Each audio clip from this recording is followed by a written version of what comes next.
Salut les amis autodidactes, merci d'être là pour suivre cette présentation de logiciel. Un des meilleurs logiciels qui a été conçu sur Access par un autodidacte en Access. Je suis heureux de faire cette présentation pour vous, pour présenter ce logiciel-là et vous montrer les différentes fonctionnalités qui s'y trouvent, afin que chacun de vous puisse avoir le courage de bosser et de se dire que tout est possible, il peut devenir meilleur et faire de belles créations. Faire de belles bases de données, faire de bonnes applications capables de résoudre différents types de problèmes liés à la gestion économique d'une activité, que ce soit une entreprise, que ce soit une administration, que ce soit du commerce, que ce soit tout type d'activité professionnelle dont vous avez la charge et la responsabilité.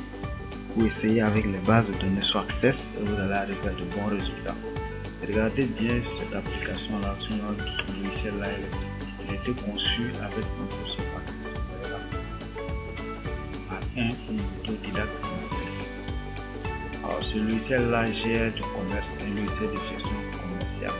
Vous voyez bien là, logiciel généraux, gestion des entrepôts et stock. Ça c'est la version pour gérer tout ce qui est entrepôt, tout ce qui est stock. Lui, ce logiciel-là de gère. Il y a la version caisse aussi qui est là.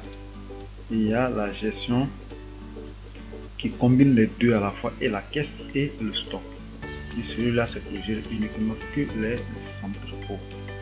Alors, de quoi il s'agit de ce logiciel-là? Vous allez voir ici, voici le menu qui se présente là. Vous allez voir là, on commence par à propos.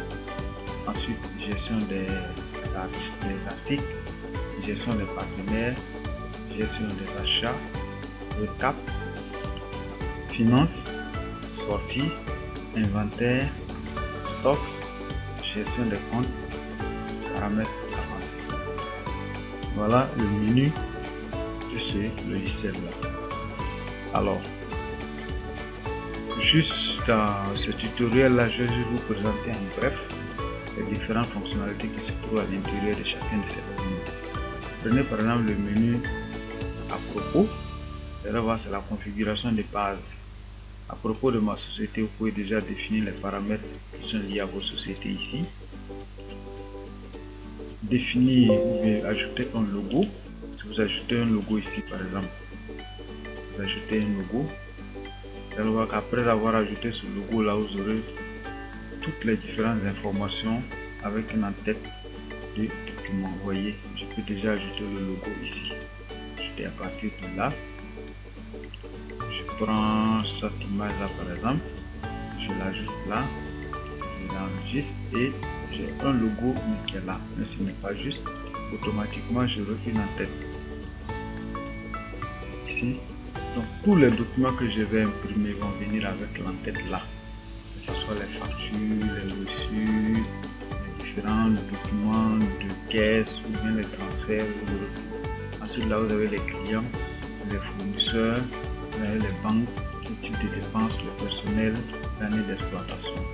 Ensuite vous avez la gestion des articles. Là vous avez la liste de tous les articles. Voilà. Là on a la liste de tous les articles qui sont là, tous les articles qui sont toute la base de données. Ici par exemple vous avez la liste des articles qui sont sortis. Voilà, vous avez ça par exemple, la liste des articles qui sont sortis dans l'entrepôt où le client a payé directement. Ici le client demande à être livré sans avoir payé l'argent. Ici il n'y a pas de données. Le premier onglet, le client a payé et il demande à être livré, vous le livrez. Le second onglet, le client n'a pas payé et il demande que vous il n'a pas payé et il demande que vous faites une livraison, il payera plus tard. Le troisième onglet, c'est l'aperçu. Vous allez pouvoir imprimer la liste de tous les articles qui sont là et c'est classé par famille. Vous voyez la 28 articles dans la famille des batteries, dans la famille des volants, dans la famille des huiles, dans la famille des alimentations. Chaque famille contient un certain nombre d'articles qui est bien défini, bien connu, qui vous permet d'avoir un entrepôt dans lequel il y a plus ou moins de l'ordre. Quand vous prenez telle famille ou telle catégorie d'articles, vous savez combien, à peu près combien vous avez déjà à l'avant, avant de commencer à faire les autres. Ici, vous pouvez déjà faire les saisies d'inventaire. Après avoir fait un inventaire, vous pouvez saisir les différents inventaires que vous avez trouvés là. Ensuite, vous finissez Vous avez toutes les différentes fonctionnalités ici qui sont les familles des articles. Aussi, vous pouvez faire la famille des articles ici. Et là, ce qui est très bien avec ce formulaire là que moi j'aime beaucoup, c'est le fait de pouvoir faire l'inventaire. Regardez, par exemple, je prends à la volée, par exemple, une famille ou une catégorie, je prends ça par exemple. Là, vous voyez que le tableau n'est pas chargé. Je prends encore un autre à la volée, le tableau n'est pas chargé. Je prends un troisième à la volée, ce tableau est chargé. Vous voyez là, vous avez le code des différents articles. D'abord, le nom il est là, le nom de la famille est là. Ensuite, la description. Là, vous avez le code de chaque article. C'est que cette famille là, cette famille qui est là, cette famille qui est nommée là comme ça, elle compte déjà un certain nombre d'articles qui sont disponibles ici. Et voici la liste de tous les articles appartenant à cette famille. Vous avez les différentes références de chaque article qui est là. Vous avez le nom de l'article qui est là. Vous avez le prix de vente de chaque article qui est là. Vous avez le stock réel pour chaque article. Voilà. Déjà ici, vous avez un message venant de la machine qui vous dit déjà pour 2 là la quantité est suffisante, pour 1 la quantité est insuffisante, pour 4 la quantité est insuffisante, pour 1 la quantité est insuffisante, pour 8 le stock de sécurité est dépassé. Vous voyez déjà ça c'est un tableau très excellent qui vous donne déjà et qui communique avec vous. Selon l'état du stock, la coloration change ici et vous avez quelque chose là, un autre message d'avertissement qui est là ici. Je vais changer encore, je vais prendre ça par exemple. Ici vous voyez la coloration, on a du vert. Là on a du vert en plus du jaune qui était là, on a maintenant du vert. Et tu descends, on a que du vert et du rouge. Vous voyez le stock d'alerte, le stock de sécurité, quantité insuffisante. Ensuite quand la quantité est bonne, le nom apparaît. Quand la quantité n'est pas bonne, le nom est un message qui est là. Je vais changer encore cette quantité, je prends ça par exemple. Et c'est pratiquement la même chose. Pour définir le stock minimal et le stock maximum pour le définir. Donc là c'est bon, je peux fermer ici et je peux fermer là. Ce message c'est un message d'avertissement, je peux déjà aussi le fermer. Les partenaires avec qui nous travaillons sont les clients, les fournisseurs, les banques. Je veux dire on peut avoir la liste des différents partenaires ici. Ensuite, là vous avez la gestion des achats. Ça c'est de l'autre côté, vous avez la gestion des articles, mais ici vous avez la gestion des achats. Je vais ouvrir ça. Là, vous avez le bon de commande pour déjà effectuer vos commandes. Vous avez le bon de réception. Je fais une commande, je réceptionne la marchandise. Je peux faire un transfert d'un dépôt à un autre dépôt, le dépôt A au dépôt B. Ici, je peux saisir un bon de retour pour le fournisseur. Là, j'ai un nouveau fournisseur, j'ai liste des ruptures de stock. Tous les produits qui sont à 0 dans mon stock se retrouvent là, avec une quantité qui est prête à être commandée, qui est au nombre de 10. Donc, toutefois que vous vendez déjà, le logiciel calcule et quand le stock arrive à 0, automatiquement il est basculé dans cette fenêtre là. Voilà. Je vais fermer ça. Fermer ça. Sortie de stock. Voici les différentes sorties de stock. Ça aussi, je vais fermer pour qu'on avance vite. Voilà. Fermez ça, le récapitulatif. Ici c'est le récapitulatif de tout ce que vous avez fait comme activité. Là vous avez les paramètres généraux, vous avez les entrées, vous avez les sorties et ici vous avez le stock. Je prends par exemple, je donne un exemple comme ça, je prends 0101 de l'an 2000, je prends 3112 de l'an 2020 et je viens ici la fiche de stock ou une fiche de stock d'un produit sur une période. La période est là. Je prends le produit ici, n'importe lequel, je prends celui-là par exemple, je peux ouvrir, je donne ça et voilà le stock qu'on a, la fiche de stock qu'on a ici. Regardez bien, détail des mouvements du produit, carton MB, vous avez tous les détails qui sont là ici. Là vous avez quantité commandée et quantité transférée, quantité totale transférée vers le dépôt X. Le total vous donne 2850 sur combien d'années, de l'an 2000 à l'an 2020. Là vous avez la quantité reçue qui se relève à 2850 aussi. Donc ensuite les pailles sont là, on peut faire défiler les pailles, vous avez de tout. Vous avez un stock restant qui est là qui est 0. Au 31 vous avez un stock final qui est là qui est 0.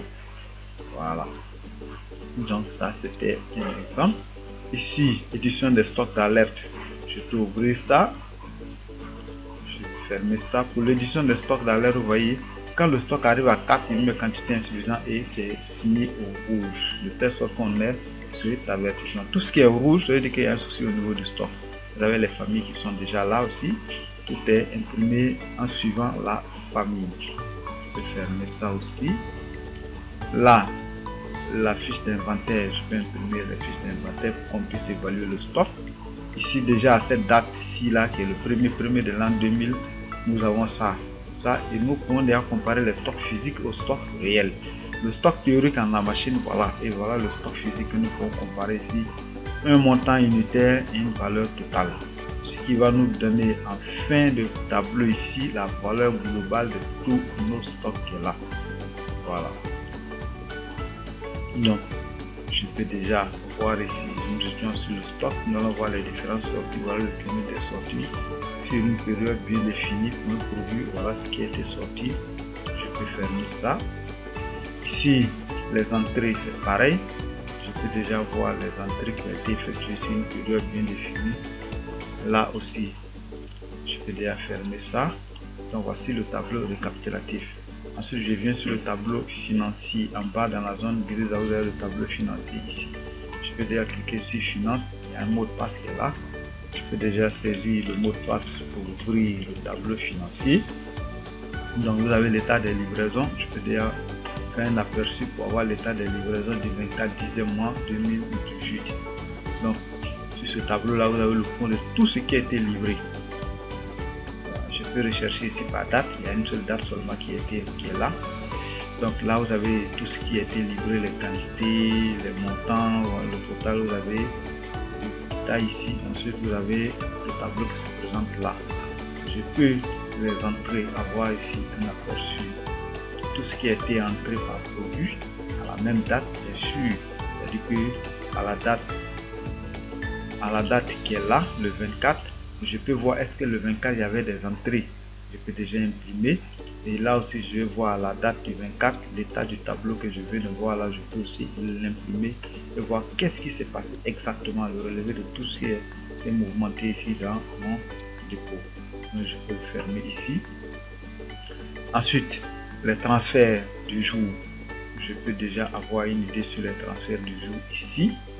Voilà tous les mouvements ont été effectués en termes de flux financier dans le magasin. Voilà ce que ça me donne ici. Je vais déjà le fermer. Le relevé des sorties, le relevé de tout ce qui est comme tout ce qui est en rapport avec les finances, vous allez avoir ça ici. Puisque c'est un transfert d'un dépôt à un autre avec les différentes sorties aussi qui ont été effectuées, les livraisons qui ont été effectuées chez le client. Ici aussi les états de transfert, je peux déjà voir ça. J'ai une idée sur ça ici. Là, je peux faire une recherche. Je peux rechercher ici les différents destinataires qui ont eu le produit. Je peux prendre ça par exemple, j'ai ça. Ici. Et là aussi les entrées. Je peux avoir une idée sur les entrées ici. Voilà. Ensuite, je fais l'état aussi des sorties. Je vais faire ça, c'est l'état des sorties. Là aussi, il y a un autre mot de passe. Là, je peux déjà le saisir. Oui, j'ai la même chose. Là aussi, l'inventaire, je peux effectuer mon inventaire ici. Je peux effectuer mon inventaire, je vais déjà ouvrir ce tableau et voilà mon inventaire qui est là. Et si je veux, je vais effectuer mon inventaire sur un article, un seul article par exemple qui m'intéresse. J'ai le total ici, la valeur de tout ce que je veux ici qui est là, j'ai l'aperçu, je peux déjà faire l'aperçu, puis j'imprime mon aperçu ici qui me donne une idée sur tout ce que je veux dans mon fermer cette page, fermer ça. Je vais faire un inventaire sur un seul produit. Je prends par exemple celui-là, je peux déjà saisir le code de ce produit-là qui est là. Et voilà ici l'article qui est là, aussi le nom, la quantité reçue, la quantité livrée, la quantité retournée, quantité transférée, quantité perdue, quantité restante en stock. Quand vous prenez 7 et que vous avez moins 5, moins 2, il vous reste 5. La valeur des 5, voilà. Vous avez la valeur de 5 ici. Ici seulement on n'a pas le prix unitaire, mais on a la valeur globale de 5. Donc vous avez reçu 7. Il y a eu 2 qui ont été, il y a une sortie de 2 et il vous reste un total de 5 en stock. Le stock d'alerte, je le revois ici, sous un autre angle. regardez-les bien à sa disposition. Il est bien présent avec tout ce que vous pouvez avoir comme commentaire sur votre stock. Fermez ça. Je viens maintenant dans l'état du stock. Liste des documents de livraison, liste des documents de transfert, formulaire de recherche. Je peux déjà venir ici. Formulaire de recherche, je passe ça par exemple, je peux taper n'importe quel code. Comme ça, je prends celui-là, quand je vais rechercher un article, l'article n'est pas là. Je peux afficher tout. Je reviens là, je prends par exemple cette famille là. Je cherche ce code là. Voilà, chez Bound, j'ai juste un seul article qui est là ici en livraison qui a été livré. Je prends les transferts, voilà ça. Les entrées, l'article aussi a été mouvementé. Là aussi. Et on a une valeur pour le stock. Donc le stock réel, là, la quantité qui est disponible dans nos stocks pour cet article est de 13. Voilà. Donc vous avez un tableau récapitulatif qui résume tout ce qui a été fait sur l'article. Les livraisons, les transferts, les entrées, les sorties et ou bien les produits périmés ou bien les produits dont vous avez donné en don. Ensuite vous avez le stock qui est là. Je vais fermer ce tableau. Évaluation du stock. Voilà, je peux déjà évaluer encore mon stock ici. Rechercher un produit, je peux rechercher là un produit comme ça. Je peux taper ce produit là comme ça, YG. Je peux rechercher ce produit. Et voilà mon produit qui a été trouvé ici. C'est ça, la quantité est là, la quantité est là. Donc c'est déjà bon. Ici, inventaire par article, je peux rechercher un produit simplement comme ça. Je peux taper la référence de celui-là et j'ai ça ici. Je peux encore continuer, gestion des articles par famille, synthèse des achats, ainsi de suite. Là, vous avez la gestion des comptes. Je peux prendre chez le fournisseur, par exemple, le fournisseur me livre la marchandise, qu'est-ce que je lui dois encore, je viens là, j'ai ce tableau là qui est là, on voit une idée sur ce que je dois à tous mes fournisseurs ou à un seul fournisseur. Je peux fermer ça. Ici vous avez les paramètres avancés, dans ces paramètres avancés aussi vous avez un état très représentatif de votre activité. Voilà, donc voilà plus ou moins le logiciel qui a été conçu par notre confrère et à qui j'ai dit beaucoup de félicitations, beaucoup de courage et je vous invite à utiliser ce logiciel là pour la gestion de vos activités commerciales. Vous ne serez pas dessus. Ceci est notre promesse et vous serez assisté à tout moment. Les inventaires vous seront faits. Ça ne sera pas gratuit, c'est moyennant un retour financier bien évidemment. Mais au moins vous aurez une certaine satisfaction dans votre activité commerciale.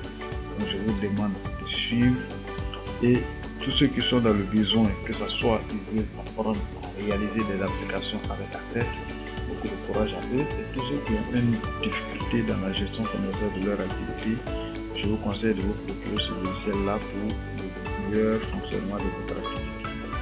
Salut et bonne soirée.